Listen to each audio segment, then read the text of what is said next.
ఇదే మొత్తంగా ఒక దేవాలయం కట్టించడానికి ఎంతమంది సంకల్పంలో ఎంత మహాతపస్సు ఏమిటి వ్యక్తం అవుతుందో దానికి కొన్ని వేల రేట్లు సంకల్పాలు కలిగి తపస్సుతో వ్యక్తమైనటువంటి అపౌరుషమైనటువంటి బ్రహ్మ విద్య గ్రంథ సముచ్చయం.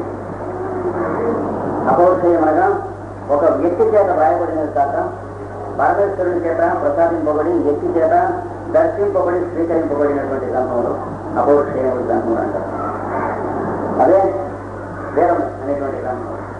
వేదము అనే మాటలో 4 వేదములు అనే గ్రంథం అర్థం ఉంది. వేదములు అనే మాటకి అర్థం లేదు. వేదములు అంటే వేరే గ్రంథములు. వేదము అంటే గ్రంథంలో రాయకపోతూ అందులో ఉన్నటువంటి విషయం ఏ సృష్టిలో ఉన్నదో అంతర్యామిగా, ఏ సృష్టి అతీతంగా ఉన్నదో దాని పేరు వేదము అని అర్థం. రాసిన గ్రంథం కాదు వేదం అంటే. దానిలోంచి పెద్దవి దర్శనించి గ్రంథస్వరూపంగా స్వీకరించిన దాన్ని వేదములు అని అంటారు.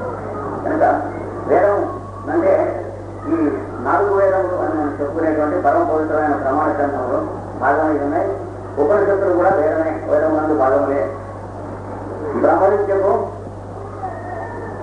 అనుష్ఠాన స్వరూపాన్ని ఏర్పాటు చేసి సంసార జీవులకు సర్వోపాయం ఇచ్చి వేదము ఆధారభూతంగా అందించినటువంటి ఇతిహాస పురాణములు వేదములు. వాటిని పంచమ వేదము అని అంటారు. అనగా 4 వేద గ్రంథములు. ఆ 4 వేద గ్రంథములలో ఉన్న పరమాత్మము మానవుడికి తెలియడానికి ఇచ్చినటువంటిది ఈ 5వ గ్రంథము. అది శ్రీమద్ రామాయణము, శ్రీ మహాభారతము, శ్రీమద్ భాగవతము, 18 పురాణములు. ఇవన్నీ కూడా పంచమ వేదము అనేటువంటి భాగంలోకి వస్తాయి. పంచమ వేదము, 4 వేదములు, ఉపనిషత్తులు కలిసి వేదము అనేటువంటి మాట కష్టం. ఇది మనకు సంప్రదాయ సిద్ధాంతం. వేదం అంటే ఒక గ్రంథం కాదు, మిగిలినవి గ్రంథంలో ఉన్నటువంటి విషయం. కానీ గ్రంథం మాత్రమే మనం తీసుకోకూడదు. ఈ దృష్టిలో మనం చూస్తే ఇందులో ఏ గ్రంథమైనా సరే జగత్తు యొక్క అదృష్టాన్ని బట్టి పరమేశ్వరుని అనుగ్రహాన్ని పురస్కరించుకొని మహనీయులు మనకు ఇచ్చినటువంటి గ్రంథం. ఒక్కొక్క గ్రంథం రచన జరిగిందంటే అంతకు ముందు ఉన్నటువంటి మానవుడికి ఉన్నటువంటి కనువిప్పు వేరు, ఆ తర్వాత ఉన్నటువంటి కనువిప్పు వేరు. అలాంటివి ఇది పురాణ ఇతిహాసం అనే గ్రంథం. పురాణ ఇతిహాస గ్రంథం లేకపోయినట్టే, అంటే భాగవత రామాయణం లేకపోయి ఉన్నట్లయితే వేదంలో ఉండదో ఎవరికి తెలియడానికి అవకాశం లేదు. ఇలాంటి కూడా పురాణంలో ఇతిహాసంలో ఉన్నటువంటి వేద పరమార్థం మనం చెప్పుకుంటూ పెద్దవాళ్ళు నిలిచి ఉండటం వల్ల సంప్రదాయం నిలబడి ఉంది. కానీ వేదములో ఆ ఉత్తరాసురుని ఇంద్రుడు కొట్టాక, మరి దేవతలు దానవులు ఇలా యుద్ధం చేసుకున్నాక ఏదో వెళ్ళాక, ఇట్లాంటి కథల్లాగా ఉన్నట్లుగా ఉండదు. మనం చెప్పుకునే ఆ కథలు వేదంలో చెప్పుకున్నట్లయితే నిలబడి ఉండేది కాదు. అందులో ఉన్న అంతరార్థం మనకు తెలియడానికి ఒక వ్యాసుడు, ఒక వాల్మీకి మధ్య ఉంటే తప్ప తెలుసుకోగలిగినటువంటి వాళ్ళు అంటాం. కేవలం వేరే గ్రంథంలో ఉన్నట్లయితే వాటికి మనకి మంచి సంబంధం ఉండేది కాదు. కేవలం వేరే గ్రంథంలో మనకి ప్రపంచంలో ప్రమాణభూతములుగా ఉండి నిలబడటానికి ఈ పంచమ వేదం అనేటువంటి ఇతిహాస పురాణంలో కారణం మనకి ఏమీ సందేహం లేదు. అలాంటి ఇతిహాస పురాణంలో శ్రీమద్ రామాయణము, మహాభారతము ఈ 2 ఇతిహాసము. అనగా ఇది ఆశ ఈ విధంగా ఉండేది కదా, జరిగింది కదా అనేది మనకి ఉదాహరణ పూర్వకంగా ధర్మం యొక్క సమగ్ర స్వరూపాన్ని మనకి ఇచ్చేటువంటి గ్రంథం. ధర్మము కేవలం ధర్మంగా, పన్నాలుగా, పాఠంగా చెప్పుకున్నట్లయితే మనకు ఎక్కువ పనికొచ్చేటువంటి ఏమి లేదు. ఇది చాలా ధర్మం మనకి కాదు, ఇది పెద్దవాళ్ళకి అని మనం అధర్మంగానే జీవితం నడుపుకుంటూ ఉంటాం, సంబంధించి ఉంటాం. అలా కాకుండా ధర్మ మార్గాన వెళ్ళినటువంటి ఈ అవతారమూర్తులు ఇలా చరించారట, ఈ సిద్ధమూర్తులు ఇలా ఆచరించారట, ఈ విధంగా మాట్లాడారట, ఈ విధంగా నవ్వారట, ఈ విధంగా సంభాషణ చేశారట, ఈ విధంగా సహవాసన సలాపాలు చేశారట అనేటువంటి మనం చెప్పుకుంటున్నప్పుడు, రూపకల్పనతో రసాత్మకమైనటువంటి సన్నివేశ గ్రహణంతో మనం చెప్పుకుంటూ ఉన్నప్పుడు మన దగ్గర ఉన్నటువంటి మన పరిసర ప్రాంతంలో ఉన్నటువంటి ప్రపంచం కరిగిపోయి ఆ ఋషులు ఏదైతే ఇచ్చారో ఆ ప్రపంచం మన ముందు ఉంటుంది. మన పరిసర ప్రపంచం మన చేత తయారు చేయబడినటువంటి కనుక మన మనసులో ఉన్నటువంటి కామక్రోధ సంవత్సరం కూడా దాంతో కూడా కరిగిపోతాయి. చదువుకుంటుంటే కరిగిపోయి ఋషులు ఏదైతే ఇచ్చారో అది ఉంటుంది. కానీ అందులో ఈ మనమాశ్చర్యాలు, అహంకారాలు, వీళ్ళని తొలగించేటువంటిది, వీళ్ళని కనిపించకుండా చేసేటువంటిది అయినటువంటి ఒక వెలుగు వాస్తూరూపమై వ్యక్తం అవుతూ ఉంటుంది. ఎవరైతే ఇతిహాస పురాణములను శ్రద్ధాభక్తులతో ప్రవచనం చేసుకుంటూ వింటూ ఉంటారో ఆ చేసుకుంటున్న వారికి వినేవాడికి కూడా ఒకటే కాదు. చెప్పినవాడు గొప్పవాళ్ళని వినేవాడు తక్కువ వాళ్ళని అనుకోకూడదు. ఎందుకంటే ఇతిహాస పురాణములు ఎంత వర్ణాలు చెప్పినా వాడు చెప్పడం మొదలెట్టిన తర్వాత వాడి శ్రద్ధకి శ్రద్ధాభక్తులని వ్యక్తి ఆ గ్రంథరచన చేసినటువంటి ఋషులను ఆ ఋషుల ద్వారా ఆ పరమేశ్వరుడును అంతర్యానంగా వచ్చి పలకడం జరుగుతుంది. కానీ ఈ చెప్పేటువంటి వాళ్ళ తెలివితేటలను బట్టి ఏముండవు గ్రంథాలు.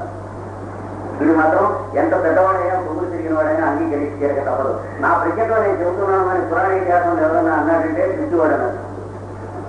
పిచ్చి వేస్తే రైతు వెళ్ళినప్పుడు పిచ్చి తన చేతిలో ఉంది కానీ లైట్లు వెలిగిస్తున్న ఎలక్ట్రిక్ కరెంట్ తన చేతిలో ఏదో గుర్తుంటుంది. ఉన్నట్టయితే కాకపోతే తగ్గిపోయి ఉండేవాడు. అందుకని ఒక మంచి పని మన ద్వారా జరుగుతున్నప్పుడు మన వల్ల జరుగుతుందని అహంకారమైనటువంటి వాడికి గొప్పలు గిటాలు మాత్రమే జరుగుతాయి. కానీ ఈ గ్రంథాలు భారతం కానీ రామాయణం కానీ భాగవతం కానీ ఆ గ్రంథం తెరిచి ఆడడంతో ఒకసారి 10 మందిని కూర్చోవడం ఒకటే శుద్ధి వేయటం అనేది. ఆ పైన చెప్పడం అనేటువంటిది చెప్పేవాడికి కాదు, వినడం వినేవాడికి కాదు. వీళ్ళిద్దరిలో అంతర్యానంగా ఉన్నటువంటి ఒక పరమాత్మ పనిచేయడం మొదలు పెడతారు. అప్పుడు దాని మీద ఈ సత్యం మీద ఎవరికైనా విశ్వాసం ఉంటే ఈ గ్రంథంలో ఉన్న విషయం అనేది బయటపడుతుంది. ఆ విశ్వాసం లేకపోతే చెప్పిన వాడికి విన్నవాడికి కూడా ఇక తాత్పర్యాలు, వ్యాఖ్యానం, పాండిత్యం మొదలైనటువంటి అర్థం లేనటువంటి, వ్యర్థం లేనటువంటి, బంధం లేని విషయాలు మాత్రం చూస్తాయి. అంటే ఈయన చాలా పాండిత్యం ఉందండి, చాలా విషయాలు తెలుసునండి, శబ్దాలు వ్యర్థాలు చాలా తెలుసునండి, ఈయన చాలా ధారాళంగా వంశాన్ని చూస్తాడండి, ఇట్లాంటి పనికిమాలిన విషయాలు మాత్రం చూస్తాయి. అంటే కరెంటు తీసేసిన తర్వాత మీ ఇంటికి కరెంట్ ఇవ్వము అన్న తర్వాత మీ ఇంట్లో స్విచ్లు, హోల్డర్లు, బల్బులు, వైర్లు వీటి ఎంతో ఫ్యాన్లను తీసేయండి. చూసారా, ఎలక్ట్రిక్ కరెంటు మీ ఇంటికి కటాఫ్ చేసామని అర్థం. అన్న తర్వాత ఆ ఇంట్లో ఉన్నటువంటి ఎలక్ట్రికల్ సామాన్లు అంతా ఎంతవరకు వస్తాయో పాండిత్యం అనేటువంటి అంతే వరకు వస్తుంది. ఈ ఋషుల వాక్కులలో ఉన్నటువంటి ఒక మహా తేజస్సు మనలో ప్రసరించినట్లయితే ఆ ప్రసరిస్తున్నంతసేపు ఉన్న దాని గురించి తెలియని వాళ్ళు చూసేవాళ్ళు పాండిత్యం అని అనుకుంటే, చెప్పిన వాళ్ళు పాండిత్యం అని పొరపాటు కూడా అనుకుంటే అనుకోరు. ఇది ఈ గ్రంథాల విషయం. ఈ చెప్పాను నేను ఒప్పుకోవద్దు, నీకే సత్యం ఈ గ్రంథాల విషయం. ఎవరు చెప్పుకున్నా అంటే ఎవరు విన్నా అంటే చెప్పుకునే వాళ్ళలో విన్న వాళ్ళలో ఉన్నటువంటి అంతర్యాన్ని వ్యక్తం కావడం కోసం, ఆ అంతర్యాలను ఉద్బుద్ధం చేయడం కోసం ఒక అర్చన విశేషము, ఆరాధన విశేషమే కానీ ఒకళ్ళు చెప్పడం వినడం అనేటువంటి ఏనాడు లేదు. వాళ్ళ తమ్ముడు శ్రోతులు వస్తారు, తరం పని నీవే స్వామి వాపు కానీ అర్థం కానీ వినేవాడు చెప్పేవాడు కానీ ఈ రెండింటిలో విలువ ఉన్నవాళ్ళు తెలిస్తే నువ్వు కనిపిస్తావు, లేకపోతే శబ్దం టీకా తాత్పర్యం అర్థం ఇట్లాంటి వ్యర్థమైన విషయాలు కనిపిస్తాయి. ఇది మనసులో పెట్టుకొని శ్రీమద్ మహాభారతాన్ని గురించి సకల సర్వస్వరూపం ఎలా ఏంటో పెద్దలు మనకు వివరించినటువంటి కారణంగా శ్రీ మహాభారతం అది ధర్మాన్ని గురించి ఏ స్వరూపంలో మనకు అందిస్తుంది. ధర్మం అనగా ఏమిటి? మనం ధర్మాన్ని ఆచరణపూర్వకమైన నిర్వచనం ఎలా ఇవ్వాలి, ఉదాహరణపూర్వకమైనటువంటి నిర్వచనం ఎలా ఇవ్వాలి, ఇవి మనకు మహాభారతంలో దొరుకుతాయి కానీ ఇక్కడ ఏంటో అంతేకాక శ్రీమద్ రామాయణం మనం చదువుకుంటే ధర్మాత్ముడైన వాడు ఎలా ఉంటాడు, గుణవంతుడు వీర్యవంతుడు అయిన వాడు ఎలా ఉంటాడు, ధర్మంతుడు కృతజ్ఞుడు అయిన వాడు ఎలా ఉంటాడు. అది మనకి అంటే ప్రపంచంలో గుణవంతుడైనటువంటి వాళ్ళు ఉండవు. పొద్దున 10 ఆఫీసులో ఉండాలి, 10 5 ఉంటే అతను నేర్పు వేస్తాడు. అందుకని 10 ఆఫీసులో ఉండేవాళ్ళు చాలా మంది ఉన్నారు. కానీ వీర్యవంతుడు అంటే 10 కాదు 11 కూడా వాడు ఆఫీస్కి వెళ్ళకపోతే వాడిని అడిగేవాళ్ళే ఉంటే వాడలే ఉంటాడు, లేకపోతే వీడిలే ఉంటాడు, కానీ 2 కలిసిన వాడు చాలా అవుతున్నాడు. అందుకని వాల్మీకి నారదుల వారిని అడిగినటువంటిది గుణాంగత్య వీర్యవాన్, గుణవంతుడు వీర్యవంతుడు అయినటువంటి ఒకరి గురించి చెప్పమన్నారు. అబ్బా అంతేనే మిమ్మల్ని అడిగాము, లేకపోతే రోడ్డు మీద టైంకి ఆఫీస్కి వెళ్ళేవాళ్ళు, టైంకి వ్యాపారానికి వెళ్ళేవాళ్ళు, టైంకి ఉద్యోగం వెళ్ళేవాళ్ళు గుణవంతులు చాలా మంది ఉన్నారు. వెళ్ళవుతే ఉద్యోగాలు ఊడిపోతాయి అంటాం. ఆ గుణవంతుల సంగతి పేరు మాట్లాడుతుంది. వెళ్ళకపోయినా చెల్లు ఇంటికి అటెండెన్స్ చేస్తున్నట్టు సంతకం పెట్టి అభివృద్ధి పంపించేవాడు ఉన్నారు కదా, మంత్రి గారు మేనల్లుడు అన్నట్టు, ఎమ్మెల్యే గారు అల్లుడు అన్నట్టు. వాళ్ళు కూడా 2 నిమిషాలు తక్కువ 10ంటికి ఆఫీస్కి వెళ్తే వాడికంటే చెప్పండి. సాంప్రతంలోకే ఇప్పుడు అలాంటి వాడు ఎవరైనా ఉంటే చెప్పండి, మేము మొక్కుతాము. అడిగిన మాట జాగ్రత్త అర్థం చేసుకోవాలి.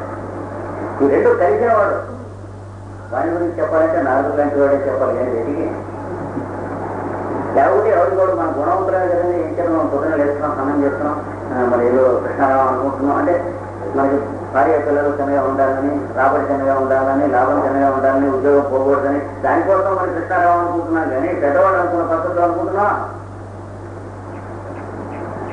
అందుకని ఇవన్నీ కూడా చూడాలి. ఇలా దుర్లభమైనటువంటి లక్షణాలతో ఉన్నటువంటి వాడిని రాముని గురించి చెప్పి సీత గురించి చెప్పారు. ఇవన్నీ మీరు చెప్పారు, బాగా రామాయణం చదువుకున్నాం. అలా ఉంటే రాముడంతటి వాళ్ళు అవుతారు అన్నారు. చదువుకుంటాం సేపు అలా ఉంటే ఎట్లా ఉంటాడో చదివేసుకుంటే చక్క అలా ఉంటే అన్నది రైతే. కానీ ఉండకపోతే అనేది కూడా చెప్పాలి. ఎందుకంటే మనలో అలా ఉంటానని ప్రయత్నం చేసేవాళ్ళము ఉండకపోయేవాళ్ళని ఎక్కువ మంది, లేదా ఉండటం చేతైన వాళ్ళం కూడా అది వరకు కొన్ని రకాల జన్మలలో ఉండటానికి ప్రయత్నం చేసి ఉండకుండా ఉన్న వాళ్ళని ఆ స్థితి. అందుకని వాళ్ళ గురించి కూడా ఇలాగా శిశువాక్య పరిపాలన తరపుడు అయితే ఇలా రామచంద్రుడు అవుతాడు అన్నట్టు. అవకపోతే అది కూడా చెప్పండి. అప్పుడు ఏం చేయాలి, సత్యవాకు ఉంటే ఇలా రామచంద్రుడు అవుతాడు, ఉండకపోతే అది కూడా చెప్పండి. ప్రపన్నాయ సవాస్మి ఒక మాట వాడికి నమస్కారం చేసి నీ వాణి నేను అనేటప్పటికీ అభయం సర్వభూతేభ్యో దరామ్యతద్వ్రతం మమ, ఎవరికైనా సరే నేను అభయం ఇస్తున్నాను, నా తర్వాత నేను ఇవ్వు కానీ నీకేం తీసుకోలేదు రాముడు అన్నాడు అనేవాడంటే రాముడు అవుతాడు. అలా అనేవాడు రాత్రిపూట ఏడుకోడు గొడవ మీద కొట్టేసి వాడి ఇంట్లో నగర ఎక్కుపోయేవాడు వాడేమవుతాడు. వాడి గురించి కూడా చెప్పడానికి ఒక గ్రంథం కావాలి. అది మహాభారతం. అంటే ఒక తెల్లని రాజు అంటే బ్రహ్మను జనించేటువంటి ఒక మార్గం. ఆయనకి 5 కొడుకులు అంటే పంచేంద్రియాలు, జ్ఞానేంద్రియాలు. ఒక గుడ్డి రాజు, ఇదంతా ఈ శరీరంలోనే ఉన్నారు. టికెట్ అక్కడ ఇచ్చిన వాళ్ళు ఉంటాను, ఎవరికి కూడా అర్థం చూసుకుంటే ఇదంతా కనిపిస్తారు. అంటే వాడు గురుడిరాజు ఎలాంటి వాడు అంటే ఎలాంటి గుడిదనం ఏమండి, ఎగటాడిగా సంజయుడు వాడితో చూస్తూ చూస్తూ ఎగటాడి తీసేవాడు. అప్పుడు ఒక రకరకాల విశ్వరూపంలో తీశాడు కృష్ణుడు. ఆ విశ్వరూపంలో చూస్తే ఎలా ఉందో తెలుసు అని అడిగాడు. ఎలా ఉంది? దీని సూర్య సహస్రస్య భవే యుగపరుస్థిత. మిట్ట మధ్యాహ్నం సూర్యుడు ఉంటే ఎలా ఉంటుంది చూసా అన్నట్టు ధృతరాష్ట్రం. అంటే ధృతరాష్ట్రం లోపల ఏడుస్తూ ఉండేవాడు. కుటుంబుడు వాడిని తెలిసి మిట్ట మధ్యాహ్నం సూర్యుడు ఎలా ఉంటాడు చూసావు అని అడిగాడు. చూసావుగా అన్నట్ట. అది ఎంత చూస్తే వాడి వంట కళ్ళు పొడుచుకుంటాయో చాలా బాగా ఏముంటుందో తెలుసుగా నీకు. అలాంటిది 1000 మంది సూర్యుడు ఒక మాట మధ్యాహ్నం అయితే ఎలా ఉంటుందో అర్థమయ్యగా అలా ఉంది విశ్వరూపం అన్నట్ట. ఇలా ఏడిపిస్తూ ఉండేవాడు ధృతరాష్ట్రుడు చూద్దాం. దీని సూర్య సహస్రస్య భవే యుగవతుస్థిత యదివా సదృశీ సాప్యాస్య మహాత్మ అని బోధపడ్డా బాధపడ్డా. భగవద్గీత లాంటి గ్రంథాల్లో జోకులు ఎక్కడనే మనం చూసుకోము. ఈ శ్రీకృష్ణ చోట్ల ఉంటాయి, చాలా చోట్ల ఉన్నాయి. మనం చూడలే. శ్రీకృష్ణుడు నేను పరమాత్మని అంతర్యామిని చెబుతూ భోజన జోకొచ్చాడు. తమేవచాద్యం పురుషం ప్రపద్యే యద ప్రవృత్తి ప్రసుధా పురాణి. అలాంటి ఆది పురుషుడు పరమాత్మ అనేటువంటి వాడికి నేను శరణాగతి చెందుతున్నాను అన్నాడు. మర్చిపోయి నాటకాన్ని భగవద్గీతలోనే మర్చిపోయి దొరికిబాటు పడుతూ పరమాత్మ అర్జునుడితో అన్నాడో లేకపోతే దాన్ని శ్లోకంలో వస్తున్నటువంటి వేదవ్యాసులు పొరపాటు పడ్డారో అని అనుకుంటాడు పాఠకుడు చదువుకుంటే. జాగ్రత్తగా వదిలేటువంటి చదువుకుంటే జగదాచార్యుడైనటువంటి శ్రీకృష్ణుడు నాకు మృతువుని అంతర్యామిని పరమాత్మని సర్వాంతర్యామిని సర్వాతీతులు నేను విశ్వభావాన్ని చూపించి వాడికి అరగుట్టించినటువంటి వాడు 15వ అధ్యాయం నుంచి వచ్చేటోడికి వాడికి నేను శరణాగతం చదువుతున్నాను అన్నాడు. ఆది పురుషుడికి అన్నాడు. అదేవిధంగా నువ్వు ఆది పురుషుడు ఎవరో కాదని అనుమానం రావద్దు, ఇట్లాంటి జోకులు కావాలన్నాడు భగవద్గీతలో. జాగ్రత్తగా చదువుకోవాలి అంటే సాంస్క్రిట్ ఎంత చదువుకున్న వాళ్ళకి మాలాగా తెలుగు మీద చదువుకున్న వాళ్ళకి అర్థమయ్యేది కావు భగవద్గీత. దగ్గర దగ్గర సంప్రదాయం దగ్గర నుంచి బ్రహ్మ విద్యా సంప్రదాయంలో ఒకటి ఉన్నది మన దేశం. ఆ సంప్రదాయంలో వారి దగ్గర నుంచి వారికి, వారి దగ్గర నుంచి వారికి, వారి దగ్గర నుంచి మనం నేర్చుకుంటూ అంటే పాఠాలు పట్టుకుని నేర్చుకోవాలి. ఎవరి దగ్గర నేర్చుకుంటున్నామో వాడు ముందు కూడా ఉతికి పెట్టి వాడికి మంచిగా తెచ్చిపెట్టి వాడికి ఏమైనా సేవ చేసి నేర్చుకోవాలి. వాడి దగ్గర పెట్టి నేర్చుకుంటే వచ్చేది తప్ప ఫీజు కట్టి మేము మాకు మీరు పాఠం చెప్పండి అని డిమాండ్ చేసేటువంటి పశుత్వంలో వచ్చే విషయాలు కాదు. బ్రహ్మ విద్య నేర్చుకుంటాం వేరు, చదువు నేర్చుకుంటాం వేరు. అంటే ఎడ్యుకేషన్ వేరు, లిటరసీ వేరు. ఇప్పుడు మనం కొనుక్కుంటున్న డిగ్రీలు బాధ్యతలో అంటే సీట్ల కోసం అని చెప్పి డొనేషన్ అనే పేరుతో లంచాలు ఇచ్చి సీట్లు కొనుక్కొని డిగ్రీలు కొనుక్కొని మార్కులు కొనుక్కొని వాటికి వచ్చే విద్య మాత్రం ఖాళీ విద్య. వాటికి వచ్చేది మరో కూడా వడుకుంటాం. ఉద్యోగం ఏది ఎవరైనా ఇస్తాడని ముట్టెడుకుంటూ వస్తుంది కానీ ఇంకేం కాదు. అడుగుతుంటే తప్ప ఇంకేం వచ్చేది అంటే ఉద్యోగం ఎట్లా ఉంటుంది, ఎల్లుండి ఎట్లా ఉంటుంది, మనం ప్రమోషన్ వస్తుందే లేదా. కొత్త తప్పు గ్లోబ్ అంటే భూగోళం తెలియదు. గ్లోబ్ అనే వాటి కొత్త విద్యకి అది కాక బ్రహ్మ విద్య అనేటువంటి సంప్రదాయం మన దేశంలో ఉంది.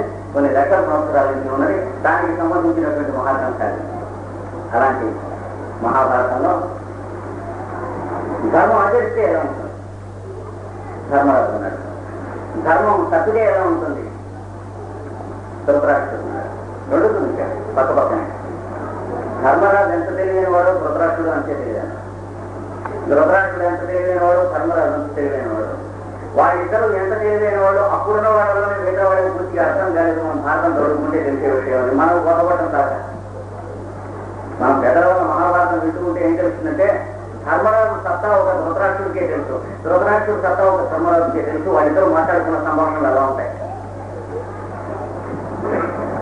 అలాంటి ధృతరాష్ట్రుడు మెల్లిగా ఆయనకి రాజ్యం రాదు, గుడ్డివాడు, తమ్ముడికి రాజ్యం ఇవ్వండి అని చెప్పారు.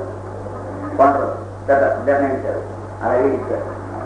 ఇచ్చే తమ్ముడు కొందరు ఇచ్చాడు. అన్నగారి మీద గౌరవం చొప్పున రాజ్యం వరియండు అంటే పెట్టి అన్నా నువ్వు సింహాసనం మీద కూర్చో అని తను సకల దిగ్విజయం చేసే ఆయనకి రాజ్యం సంవత్సరం కూడా నిష్కంటకం చేసి పరిపాలన వర్ణాశ్రమ ధర్మ సంవిధానమైనటువంటి మార్గంలో నడిపిస్తూ అన్నగారు పరిపాలిస్తుంది నేను కాదు అని రాత్రి వచ్చి చూపించాడు. మన భారతంలో చేసే విషయాన్ని చూపించి కొంతకాలం అయిన తర్వాత తాను భార్యలో కలిసి వైరాగ్యం కలిగి శతశురుగా మహాపర్వతం నుంచి వెళ్ళిపోయాడు. వెళ్ళిపోతే అక్కడ కిందముడైనటువంటి ముని వలన శాపం కలిగింది. స్త్రీ సంగమం కలిగితే చనిపోతాడు ఈ రాజండి. అది విన్నప్పటి నుంచి ధృతరాష్ట్రుడు ఆయన భార్య గాంధారి వాళ్ళకి వేరే పిల్లలు తమ్ముడికి రాజ్యం కానీ మనకి రాదన్నాడు. తమ్ముడికి ఇంకా పిల్లలు కలగడానికి అవకాశం లేదు కనుక మన పిల్లలు కలిగేటప్పటికీ ఈ రాజ్యం ఎలా జరుగుతుంది, మన పిల్లలు జరుగుతుంది. అలాంటి పురుగు లాంటి గుర్తు పురలో పుట్టకపోవడం అనేది అపూర్వం అదృష్టం కానీ పుట్టడం మానవతమే. అది మహాభారతం అవుతుంది. ఎరటివాడు వస్తువు అక్కడ ఉంటే వాడు మర్చిపోయి వెళ్ళిపోతే ఇది మనం జేబులో వేసుకోవద్దు, వాడి వస్తువు వాడికి ఇద్దాం అని అనిపించడం అనేటువంటిది రామాయణం లాంటివి చదువుకుంటే అందులో పురుషులు ఉన్నవాడు చేస్తారు. మహాభారతం చదువుకుంటే అంటే 150 మంది ఏం చేస్తారో ఆ విషయం వాడి ధృతరాష్ట్రుడికి అదే తగ్గింది. సరితే వాడికి తెలియలే ఏం జరుగుతుందో అలాంటివి తగ్గితే. మిగతా అలాంటివి ఊహించేవాళ్ళని కూడా అలాంటివి తగ్గితే ఏం జరుగుతుందో తెలియకనే ఊహిస్తాం, తెలిస్తే ఊహిస్తాం. అందుకని ఆయన భార్య కలిసి సంతానం వాళ్ళ కలిగేటువంటి రోజు కోసం వేచి ఉన్నారు. ఇంతలోకే పాండురాజు భార్య గర్భవతి కుర్చీదేవి అని వార్తలు తెలిసినాయి. చూడండి ఎలా వచ్చిందో చికాకు. తెలిస్తే వాడికి రాజ్యం రాష్ట్రం వారికి సంతతి కలిగినట్లయితే వారికి వెళ్ళిపోతుంది రాజ్యం. గాంధారి కూడా గర్భవతి. అయితే నెలలు లెక్కైతే ఇతరు సమానంగానే నడుస్తున్నారు. ఎవరికి కొడుకు ముందు పుట్టే వాడు జ్యేష్ఠ పుత్రుడు అవుతాడు కదా. ఎట్లా అవుతాడు? పిండాలు రాజ్యం తమ్ముడు అయినప్పుడు వీడి కొడుకు జ్యేష్ఠ పుత్రుడు ఎట్లా అవుతారు? జ్యేష్ఠ అవుతారు. కానీ వీడు అనుకున్నది ఏంటంటే రాజ్యం ఇప్పుడు మన ఏంటో ఉంది కదా, తమ్ముడు కూడా అంగీకరించాడు కదా సభలో మనదని. మనకు వాడికంటే ముందు కొడుకు పుట్టే రాజ్యం లీగల్గా కొంతవరకు వీడవుతుందని చెప్పి మనం ట్రాన్స్ఫర్ దత్తావేలు ముందు రైట్ చేసాం. కానీ అది కూడా ఏమైంది, కుంతీదేవికే ముందు గర్భం. కొంచెం తనయుడు కలిగాడు, ధర్మరాజు ముందు పుట్టాడు. అది తినేటప్పటికీ గాంధారి ఇక్కడ కూడా మనకు దురదృష్టం ఎదురైతే మొదటెప్పుడు పుట్టకూడుతున్న సంతతి అనేటువంటి ఈర్ష్యతో అసూయతో మరమాశ్చర్యాలతో గర్భం మీద మోడుకున్నారు. అంటే వీడు రేపు వాళ్ళకి పాదరక్షలు చూడుతూ పంకలాడుతూ ఉండాల్సిందే అని పరిస్థితి కలిగింది. ఎందుకంటే వాడు పెద్దవాడు పుట్టాడు, రాజ్యం వాడితే నలుగురు అంటారు కానీ నలుగురు అన్నది లెక్క కదా అనేటప్పటికీ సరే తర్వాత ఏదో 101 శకలాలు అయి ఆ గర్భం వేరే వేరే జాగ్రత్తగా రక్షింపబడి అందులో నుంచి పుట్టారంటే ఈర్ష్యాపోయి పరమాత్మర్యము కలిగినటువంటి తల్లి గర్భం నుంచి దారిపడ్డటువంటి పిల్లలు కనుక పుట్టబడికి ఎలా ఉంటుంది బుద్ధి. స్త్రీ గర్భం ధరించేటప్పుడు ఏ నవలు చదువుతూ ఉన్నదో అలాంటి నవలు పుట్టారు పుట్టేవాడు. ఏమి చదివింది క్రైమ్ లిటరేచర్ చదువుతూ ఉంటే, సెక్స్ లిటరేచర్ చదువుతూ ఉంటే, పశుత్వానికి సంబంధించినటువంటి ఏం చదువుతూ ఉందో, తల్లి గర్భిణీగా ఉన్నప్పుడు ఏం చదువుతూ ఉన్నదో పశుత్వానికి సంబంధించినవా, దేవత్వానికి సంబంధించినవా, మనుష్యత్వానికి సంబంధించినవా, దాన్ని బట్టి పుట్టేటువంటి పిల్లలకి దివ్య లక్షణాలు ఉంటాయా, మానవ లక్షణాలు ఉంటాయా, కొంగులకు ఇక్కడ ఉంటాయని దాన్ని బట్టి ఏర్పడుతుంది. అందులో ఏది సందేహం లేదు విషయంలో. కనుక ఆమె కలిగినటువంటి సంతానం వాళ్ళు పుట్టినప్పటి నుంచి అలాగే చదువుతుంది. కానీ ఇందులోకి పాండవులకి 5 కొడుకులు పుట్టారు. కానీ సంతతి కలగడానికి అవకాశం లేదన్నారు. ఎలా పుడతారో ఇది పాండవుల కొడుకులు కాదు అనేటువంటి సందేహం ధృతరాష్ట్రుడు వాడి పార్టీ వాళ్ళందరికీ ఉంది. మునిగావు ఉన్నది వాడి సంతానం పుట్టాలని వీల్లేదన్నారు కదా. అత్తరికి ఎలా పుట్టారు? వాడు పుట్టినా ఏదైనా విద్యా లక్షణాలు చేత కానీ దేవతా మహిమలు చేత కానీ పుట్టినా కానీ లీగల్గా ఎలా తెలుస్తుంది? వాడు పుట్టాడు. ధృతరాష్ట్రుడు అంటే కోర్టు పక్షి అనమాట. ఇల్లు వాటి కూడా కోర్టు వెనక 9 డేసులు పడుకుంటారు అంటే అలాంటి వాడు. వేదాంగాలు చదువుకుని శాస్త్రాలు చదువుకుని కోర్టు వెంట తిరిగేవాడు లేదు. ఏం చేస్తాం, వాడు దుఃఖించి అలాంటి వాడు ఎంతే వస్తున్నాడు. అలాంటి వాడు మరి పాండురాజు కొడుకులు వీళ్ళు కాదు అనేటువంటి స్థితిలో ఉన్నప్పుడు పాండురాజు చనిపోయాడు. చనిపోతే పీడ వెళ్ళినట్టున్నారు. ఇంకా వాళ్ళ కుర్రానికి రాజ్యం రావడానికి వీల్లేదు కదా అనుకుంటే ఉరుకోవచ్చునా.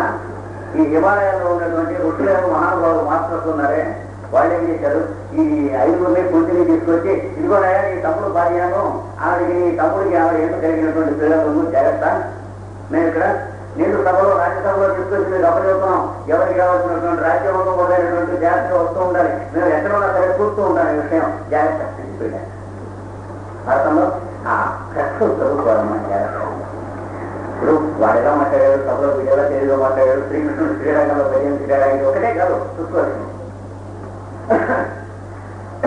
శ్రీకృష్ణుడు మొదట పద్యాలు చదివారు, మొదట శ్లోకాలు చదివి తర్వాత తెలుగులో పద్యాలు చదివారు. అందుకే తెలుగు భారతం ఒకటి మనం చూస్తూ తెలుగు భారతంలో కవిత్రయం చాలా పెద్దలు మహానుభావులు కానీ చాలా చోట్ల ఆ భాగం కత్తిరించి చేశారు. ఇష్టం వచ్చినట్టు రాశారు. పైకి ఎన్నికలు పైకి ఎడారిగా దత్తావేలుని మార్చారు. సందేహం లేదు, కానీ చేశారన్నది ఎవరు కారణం లేదు.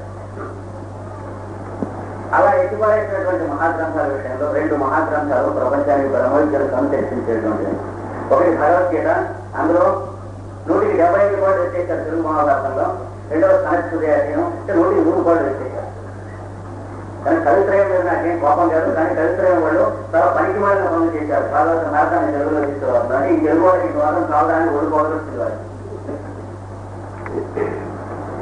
పద్యాలు ఉంటాయి, టీకాలు తాత్పర్యాలు ఉంటాయి, చాలా శుద్ధి శబ్దబ్రహ్మ మొదలైనటువంటి ఈ పైపోయిన గ్రామం టీకాలు వాడి బాగా ఉంటాయి. అమెరికాని ఉండవు, ఇట్లాంటివన్నీ చెప్పుకోవచ్చు. కానీ పోతన మొదలైన వాడు చేసినట్టుగా సద్బుద్ధితో శ్రద్ధావస్తులతో చేస్తే బాగుండేది భారతాన్ని అనువాదం. అలా చేయడం నిర్లక్ష్యంగా పెంకిగా చేసి వదిలిపెట్టారు. కొన్ని అధ్యాయాలు ఎత్తేశారు. సమస్య మొత్తం ఎత్తేసారు కంటే మరి కోపడగలిగిన చికెన్ కర్రీ పుట్టగల రోజులు ఉంటాయా? కోపడడం వల్ల కాదు. అలాగే భగవద్గీతలో 75% మార్కులు ఎత్తేసి 25 ఉంచాడు. భగవద్గీతలో అనువాదం ఎంత బాగా చేశారంటే పెద్దలు చూసిన వాళ్ళు తెలుస్తుంది. ఎందుకు చేసేవాడు సమస్యలు కావాలని యూనివర్సిటీ పద్ధతులు నేను అంతా పాఠాలు చేస్తాను తీసుకోవాలి ఎందుకు చేశాడంటే అది కాదు అవసరాన్ని మాకు తెలుసు, ఆ చదువుకునే కుర్రాడికి తెలుసు. ఎదురుకు వచ్చిన తర్వాత వాళ్ళు మేము కూడా సత్యాల స్నానం చేయడమే కానీ యూనివర్సిటీ చదువుల్లో చూపలేదు. తరగతి జాతీయంలో భగవద్గీతలో తర్వాత ఉత్తర గీతలు, అష్టావక్ర గీతలు, ఇట్లాంటి గీతలు బ్రహ్మ విద్య సర్వస్వములు అయినటువంటి మహా గ్రంథ ఘట్టములు ఈ మహాభారతంలో ఉన్నాయి. ఒక్కొక్క గ్రంథంలో ఒక్కొక్క 3-4 శ్లోకాలే జన్మ మొత్తానికి హరించడానికి కాదు, మనం చేసినటువంటి కర్మకాల సంవత్సరం హరించడానికి, ఆగామి సంచిన ప్రారంభములు తొలగిపోవడానికి, జీవితం పరిశుభ్రమైనటువంటి దర్పణలాగా పెద్ద పాదపద్మాల దగ్గర నిలబడటానికి, చిత్త నిర్మలం నిశ్చలం అవడానికి, పరిశుద్ధి కావడానికి, కర్మబంధం లేకుండా వృత్తం వైద్యం కావడానికి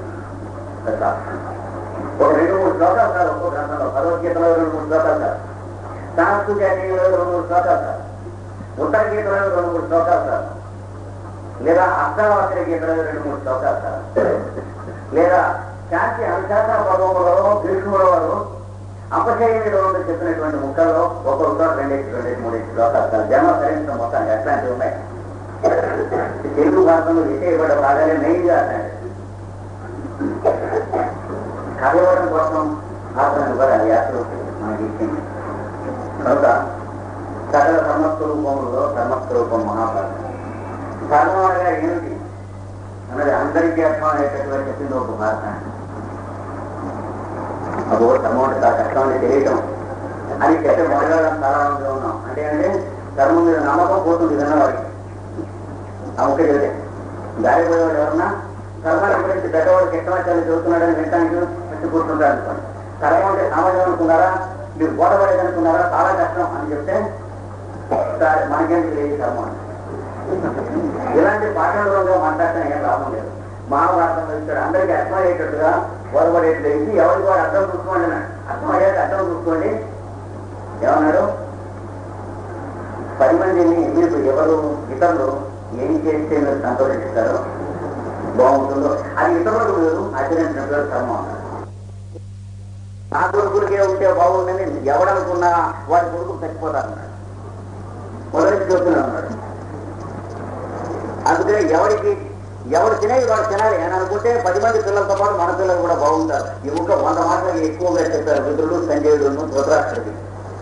నీ 100 మంది కొడుకులు వెళ్ళిపోతారు, 100 మందిలో ఒక్కడు కూడా మిగలడు, పేరు కూడా ఉండరు అని చెప్పారు. నువ్వు ఎందుకు ఉండదో తెలిసినా ఆ కొడుకుల కోసం నువ్వు తాపత్రయపడుతున్నావు కనుక ఆ కొడుకులు ఉండడం. అందులో పురుషుడు ధర్మం తెలియాలి. మన కూడా క్రాస్ ఫస్ట్ రావాలి అని తల్లిదండ్రులు అనుకున్నాను. మిగతా పోవాలా జాగ్రత్త మంచిది కాదని అనుకున్నాను. పట్టుకో అంటే గొడ్డు లక్షణం. మన పిల్లవాడికి క్లాస్ ఫస్ట్ కావాలనుకుంటాం. మన పిల్లవాడికి కూడా పాఠాలు చక్కగా రావాలి, మన పిల్లవాడికి మార్కులు చక్కగా రావాలి, అందరి పిల్లలు కూడా అలాగే ఉండాలి అని కోరుకుంటే మన పిల్లవాడికి కూడా వస్తాయి. లేకపోతే మన పిల్లవాడి క్లాస్ ఫస్ట్ వచ్చినా కూడా నిద్ర లేక చదివించగా డబ్బు చేస్తుంది. చూస్తున్నాం లోపల ఉన్నాయి. మహాభారతంలో ఇచ్చాడు ఇవన్నీ కూడా. అంటే దేన్ని ఆచరించినట్లయితే మనం అది మనని రక్షిస్తుందో, దేన్ని నిరాదరణ చేసినట్లయితే అది మనని తినేస్తుందో దాని పేరు ధర్మం. ఒక 10 ఇళ్ళు ఉన్నాయి.